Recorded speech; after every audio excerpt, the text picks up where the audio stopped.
tous, bienvenue sur BCN dans votre émission Faith in Action. Je suis Jossar Gabriel qui vous présente cette émission et aujourd'hui je ne suis pas seul sur ces plateaux, je suis accompagné des amis, je suis accompagné de Neftali et Frankie avec qui nous allons continuer sur notre sujet qui parle de la discipline. Tantôt, nous avions appris ce qu'est la discipline, l'importance de la discipline dans notre vie spirituelle. Et nous avions vu aussi les obstacles qui menacent notre vie de discipline. Mais aujourd'hui, nous allons nous poser une question. Comment maintenant rester discipliné sur le long terme? Alors, on vous prend juste une petite pause et on se retrouve après la pub.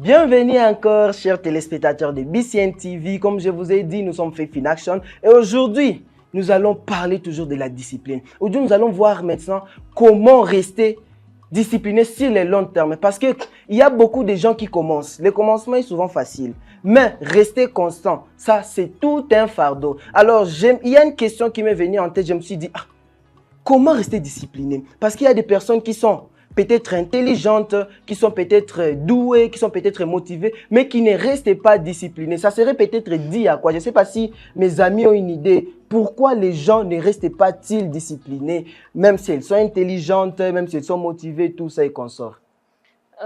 Si je peux rebondir sur cette question, pourquoi ils ne restent pas constants? C'est parce qu'on ne connaît pas la raison claire cachée derrière cette discipline au fait. Alors, si on veut pallier à ça et vouloir avoir cette discipline sur de long terme, on doit d'abord avoir une raison claire. C'est quoi avoir une raison claire au fait? Premièrement, pourquoi je me lance dans ça? Pourquoi je le fais? Et si je ne le fais pas, qu'est-ce que je vais perdre? Et si je réussis à faire cela, où est-ce que je serai dans 5, 10, 15 ans? Tu vois un peu?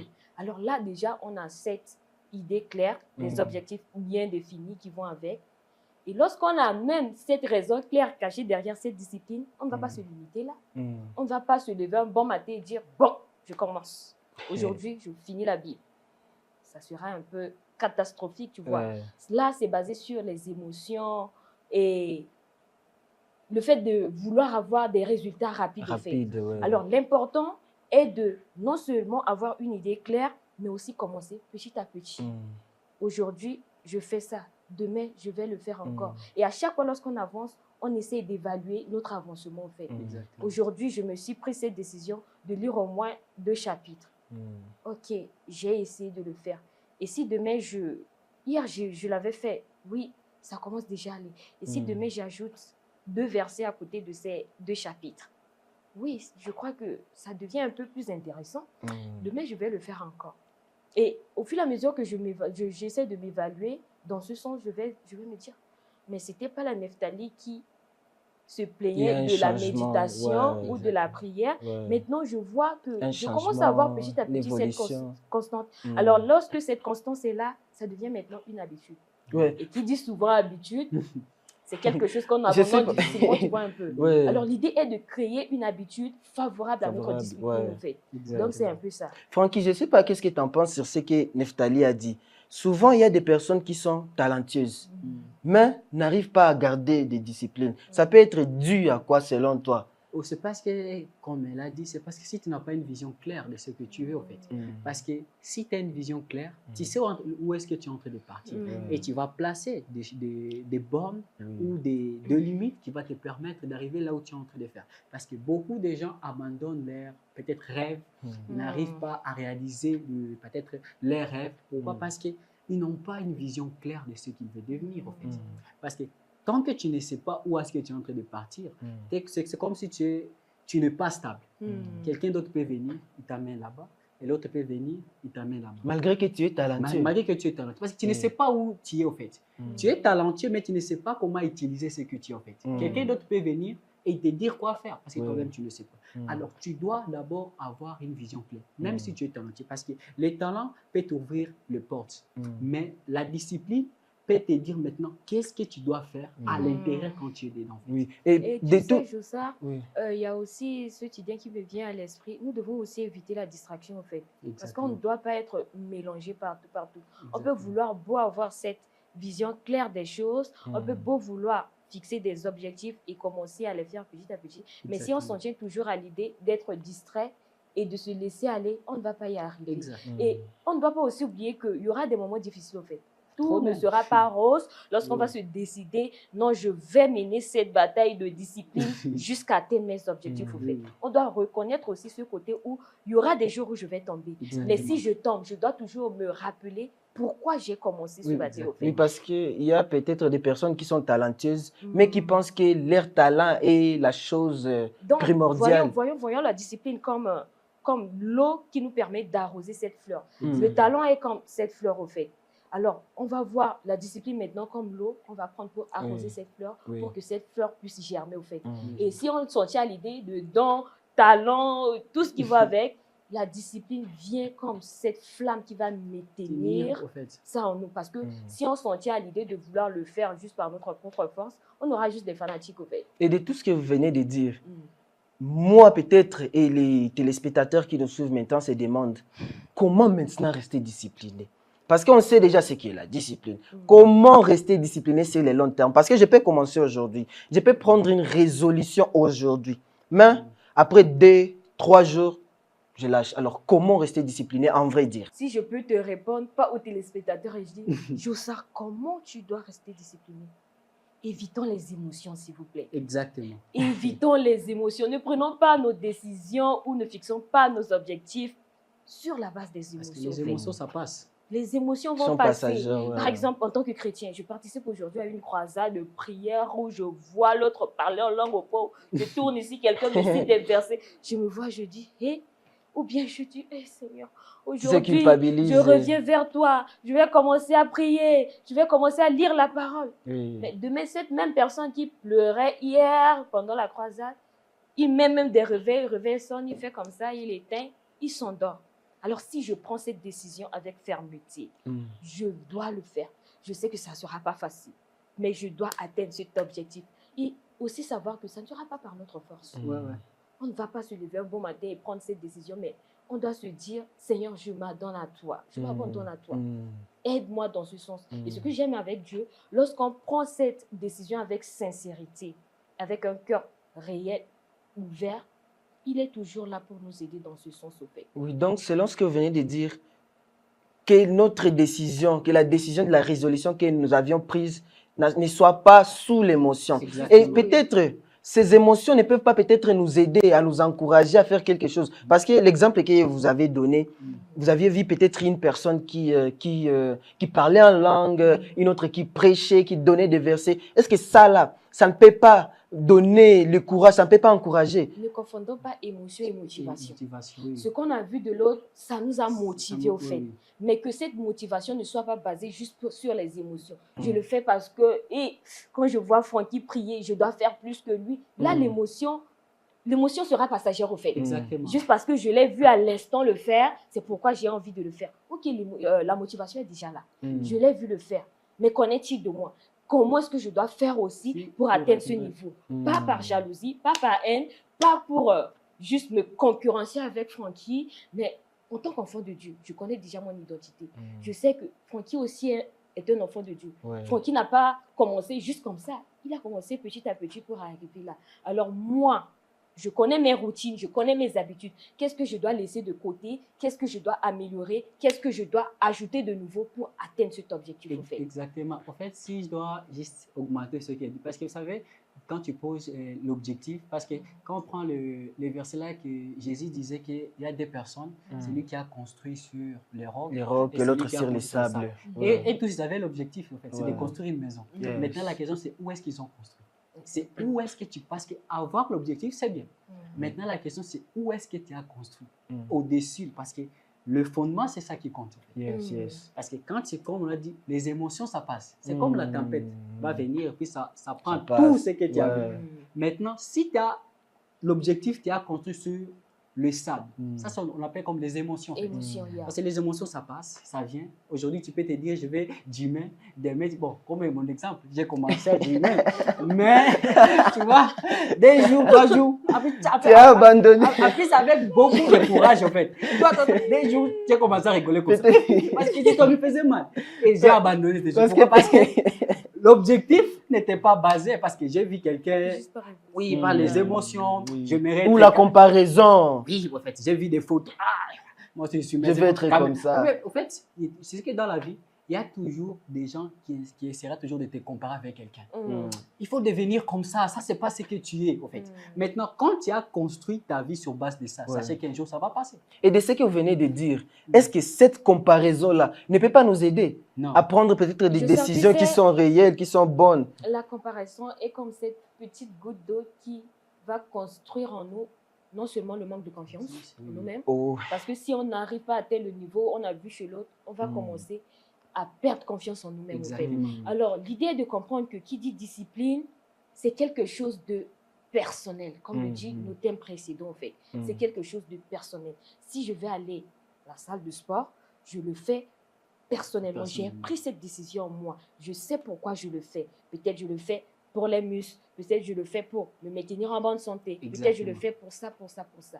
Si je suis étudiante, je pars à l'école pourquoi? Juste parce que les parents ont dépensé, juste pour que papa ou maman ne me grande pas et on me voit comme une étudiante. Mais ça ne serait pas, non, et ça ne serait pas une motivation. Je me vois dans 5 ans, je dis, si je veux être un businessman, je dois étudier. Même si j'ai le talent en moi, je dois arroser ce talent, je dois arroser ce don. D'où l'importance d'étudier, tu vois un peu. Et là, maintenant, on comprend par là que je l'ai pris personnellement. Pas parce que juste papa a payé, je dois avoir une meilleure note juste pour l'impressionner. Ça aussi ne peut pas être une motivation réellement. Parce que tu sais que peut-être papa a payé l'argent, ça peut te motiver. En fait, tu sais, le fait de savoir que papa a payé l'argent, c'est pas assez.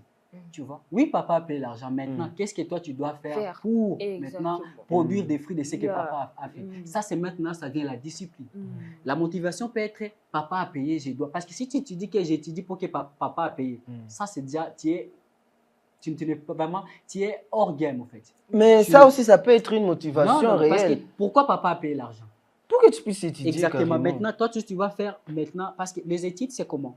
Quand tu es en train d'étudier, tu vois, si tu étudies, pour pas que j'étudie, donc il n'y a pas d'objectifs qui sont clairs. Parce que quand tu dis, tu sais qu'à la fin, je serai tel ou tel, déjà tu as une vision. Et maintenant, pour y arriver, tu sais quoi faire. Donc, l'objectif, tu veux devenir peut-être ingénieur.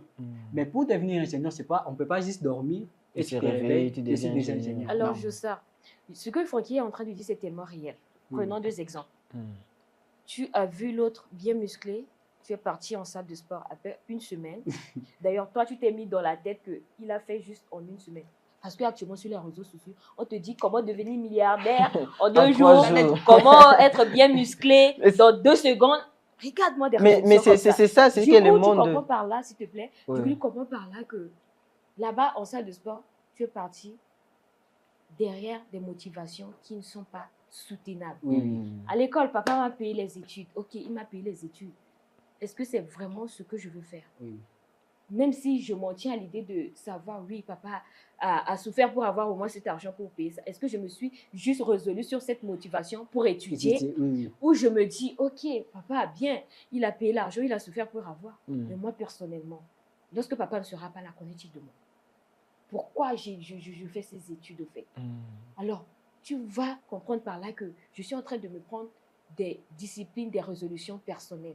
Alors là, maintenant, vient l'idée de la clarté des raisons cachées derrière cette discipline, comme je l'avais dit au début. Alors pour cela, je ne dois pas juste me limiter au fait de savoir que papa sera toujours là pour moi, mais je peux me réveiller un bon matin et savoir que non, mais papa n'est plus.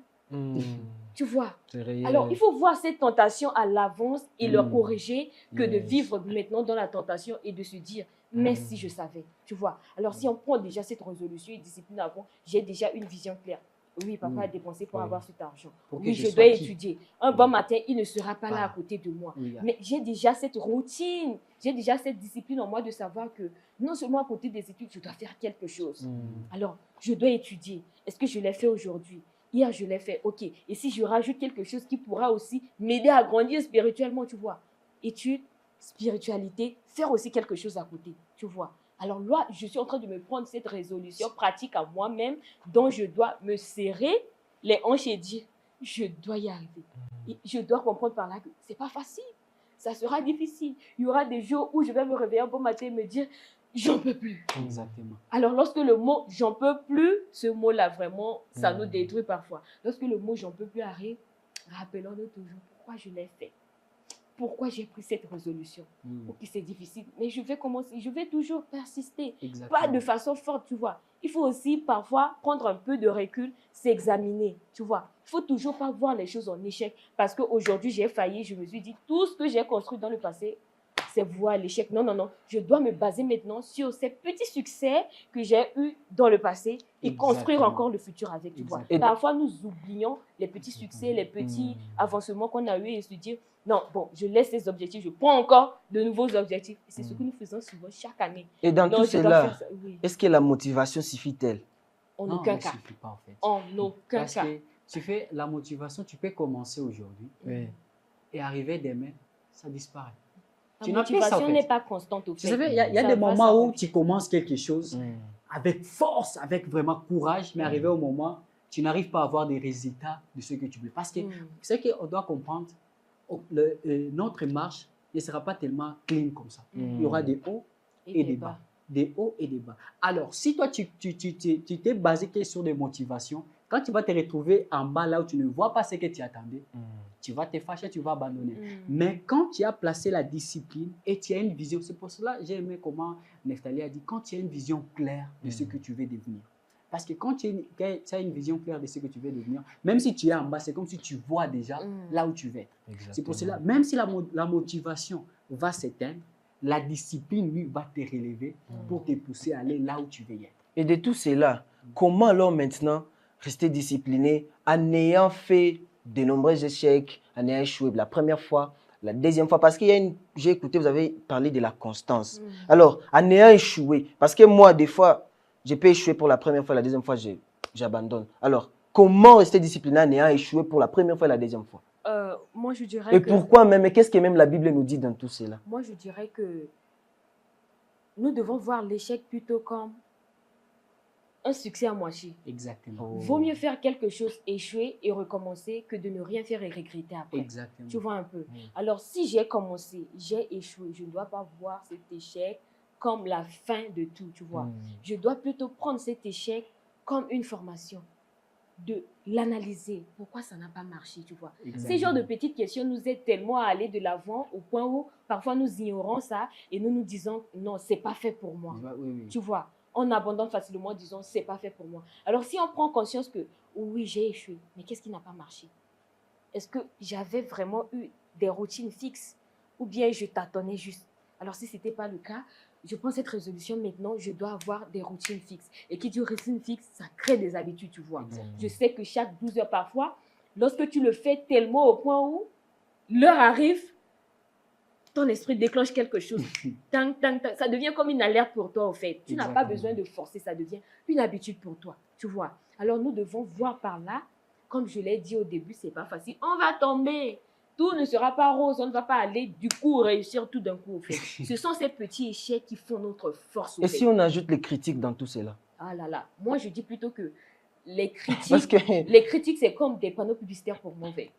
Parce qu'on me met comme ça, on dit Neftali fais ça, mais du moment où moi je connais mon identité, je sais qui je suis, les critiques ne sont pas toujours mauvaises au fait. Mais des fois ça décourage, des fois... C'est parce que tu ne te connais pas au fait. C'est parce que tu ne connais pas. Tu ne te connais pas. Et lorsque tu ne te connais pas, tu as cette fragilité, tu entends facilement et tu gobes ce qu'on dit de toi. Mais si tu te connais et tout, je vais dire, ce qu'il est en train de dire, d'une autre part, c'est vrai, j'ai des défauts et tout, je dois corriger ça. Mais si on me dit, Neftali, tu es comme ça, et que je ne me reconnais pas dans ça, moi, je m'en moque pas mal. Tu vois, je dirais plutôt qu'ils sont en train de faire ma publicité. Les gens qui ne connaîtront pas Neftali verront Neftali et dire, et il y a ces gens qui sont tellement curieux et ont ce discernement, les gens approcheront Neftali. Mais tu n'es pas cette personne dont les gens parlent au fait. Moi, je te trouve tellement différent, tu vois. On est en train de faire ma publicité. Donc, ce sont ceux qui ne se connaissent pas, qui n'ont pas cette fermeté sur leur identité, qui gobent facilement ce qu'on leur dit. En fait, quand les gens te critiquent ou les gens t'insultent, c'est comme si ils sont en train de te transmettre une vision qui n'est pas de toi. Exemple, si je vais essayer, je te dis, regarde ta tête. Tu vois, c'est une vision que je te donne. Ouais. Tu peux ou ne pas l'accepter. Si tu l'acceptes, ça signifie que tu as accepté la vision qu'on t'a donnée. Yeah. Yes. Pour dire que, comme elle a dit, ça dépend de qui tu es. Quelle est ton identité? Qui est en toi, en fait? Et si je dois aussi augmenter, en fait, sur comment résister malgré les échecs. Parce que vous savez, aujourd'hui, il y a tellement de gens, ils n'arrivent même pas à prendre conscience de se dire pourquoi j'ai tombé. Il y a tellement de gens, ils sont tellement inconscients des échecs, même quand ils tombent, ils abandonnent. Ils partent chercher quelques versets consolateurs et se donnent quoi. Sans toutefois d'abord se demander pourquoi j'ai échoué, pourquoi j'ai tombé. Pour ça, on doit apprendre de nos erreurs. Ouais. Dans la vie, il y aura toujours, des fois, on va faire des erreurs, des échecs, mais la question c'est pourquoi je suis tombé. Pourquoi je suis arrivé là-bas. Et quand tu sais ça, tu corriges ça et tu continues encore, ça te propulse encore plus haut. En fait. Vraiment, merci beaucoup. Alors, je ne sais pas, pour un auditeur qui nous suit maintenant, là, qui se demande, en bref, qu'est-ce que vous pouvez dire de tout cela? En bref, en tant que chrétien, en tant que jeune chrétien, qu'est-ce que vous pouvez dire? Comment rester discipliné sur le long terme? En ayant échoué, en ayant vécu des critiques venant des gens de ce monde, en ayant peut-être vécu des choses extraordinaires. Alors, en bref, comment alors rester discipliné? Alors, un petit mot. De façon tout court, je dirais aux gens qui nous suivent que d'abord, ce n'est pas facile. C'est pas facile. D'abord, reconnaissons que ce n'est pas facile. Yes. Secondo, je dirais, ayez une vision claire de ce que vous voulez au fait. Et lorsque vous avez cette vision claire, fixez-vous des petits objectifs où vous pouvez l'atteindre. Pas des objectifs qui seront au-dessus de vous et que vous allez facilement abandonner ceux-là. Et lorsque vous avez cette vision de vous, vous avez cette confiance en vous, vous savez là où vous partez, ne négligez pas les petites réussites que vous faites. Les petits détails. Prenez des petits détails, prenez les échecs, analysez-la, avancez avec. Certes, vous allez tomber, mais la force plutôt, c'est de se relever et dire pourquoi j'ai commencé. Et si jamais j'abandonne, qu'en seraient les conséquences et comment je me vois lorsque je vais réussir et à maintenir cette constance dans ma discipline jusqu'à atteindre mes objectifs. Au fait. Exactement, oui, c'est un peu ça en fait. J'aimerais dire aussi, m'adresser surtout aux chrétiens que la vie chrétienne, c'est une vie de militaire en fait. C'est ça, on doit avoir cette idée de ça en fait. Nous sommes des soldats. Nous sommes des soldats et on sait que être un soldat, c'est pas facile. Ça signifie que tu ne vis pas pour toi, mais tu vis pour quelqu'un d'autre. Donc, tu dois obéir à celui qui te commande. En fait. Premièrement, c'est Christ, en fait. On doit d'abord baser notre fondement sur Christ. Parce que c'est lui notre fondement. Si on veut être tellement discipliné en tant que chrétien, première des choses, c'est où est-ce que je place mes fondations. Premièrement, c'est les habitudes que tu t'avais données, en fait. Parce qu'on ne peut pas devenir fort un jour ou l'autre. On doit se placer les habitudes. Et les habitudes, là, ça ne peut pas venir un jour, c'est petit à petit. Ça s'est construit. Ça s'est construit pas à pas. Un jour, tu ne faut pas sauter les étapes. Et surtout, n'aime pas la rapidité. Fais les choses à son temps. Attendre les temps. Parce que vous savez qu'aujourd'hui, on aime sauter les étapes. Aujourd'hui, j'ai commencé, je vais devenir maintenant tel déjà. Non, juste respecter les étapes et laisse Dieu faire ce qu'il aimerait faire en toi. Merci beaucoup. N'essaie pas de faire partie. Merci beaucoup, chers amis. Merci, Neftali, d'avoir été avec nous dans cet épisode. Et je sais que partout là que vous êtes, dans vos maisons, dans vos canapés, sur les lits, partout là que vous suivez, fait Finaction, cet épisode où nous avions essayé un peu de voir comment rester discipliné sur le long terme, malgré les échecs, malgré les difficultés. Nos amis ont essayé un peu de nous faire comprendre que oui, la vie ne sera pas peut-être rose, en aucun cas. Il peut y avoir des difficultés, oui, tu peux avoir des résolutions, mais si tu ne connais pas la définition ou si tu ne connais pas les vrais, donc la vraie raison.